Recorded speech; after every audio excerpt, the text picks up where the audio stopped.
Welcome to JH. In this guide, I will demonstrate how to set up a Jira account. To begin, select the option to register using your email address. Once you have entered your email, simply press the Sign Up button.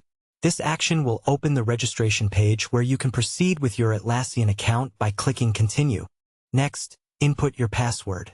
If you are a new user, select Create an account. Provide your email, hit Continue, and set a password. After that, log in or complete the sign-up process. Then click to continue and create your site. Sites serve as collaborative hubs for team organization.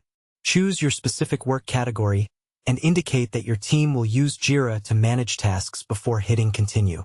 Make sure to accept the cookies so the system can finalize your Jira timelines. Since this is an Atlassian platform, it functions similarly to tools like Trello. Now, give your project a name, such as My Kanban project, and select Get Started. Pick the types of work you require, click Next, choose your tracking method, and hit Finish. Your Atlassian and Jira accounts are now ready. Thanks for watching. Please like and subscribe for more tutorials.